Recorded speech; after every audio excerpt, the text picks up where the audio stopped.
ఆరాధిస్తుండగా దిగి వచ్చేస్తాడండి మన దగ్గరికి.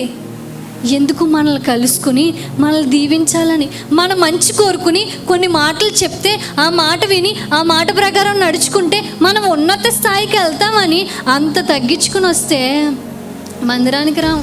కొన్నిసార్లు ఎక్కడికైనా మనకు ఒక పని ఉందనుకోండి, ఏదైనా ఆధార్ కార్డు ఏ కార్డో పని ఉన్నప్పుడు ఎంఆర్ఓ గారు దారిలో కనిపించారు. మనకు అనిపిస్తే సార్ నాకు ఈ పని అవ్వట్లేదంటే రోడ్ మీద చేసేస్తారా? ఏమంటారు? నువ్వు నా ఆఫీస్కి రా, అక్కడ చేస్తాను బాబు. ఒక డాక్టర్ గారు బాగా తెలుసు మనకి, చాలా పరిచయం. డాక్టర్ గారు అండి, నాకు చాలా నడువు నొప్పి వచ్చేస్తుంది, ఏమన్నా చేయండి అంటే, నువ్వు హాస్పిటల్కి రమ్మా, నీకు ఇంకా బాగా పరిశీలనగా చేసి పరీక్ష చేసి నీ నొప్పికి నివారణ కలిగిస్తానని చెప్పి ఎక్కడికి రమ్మంటారు? దేవుడు అంటున్నాడు, నువ్వు అక్కడెక్కడ తిరగడం కాదు, నేను నిన్ను కలుసుకోవడానికి వస్తున్నాను కదా నా మందిరానికి, నువ్వు నా మందిరంలోకి రావాలి. మనం బిజీ అయిపోతూ ఉంటాం, పనులు అని చెప్పి అయ్యని చెప్పి ఇయ్యని చెప్పి తప్పించుకుని తిరుగుతూ ఉంటాం. దేవుడు అంటున్నాడు, నేను మిమ్మల్ని కలుసుకుంటాను.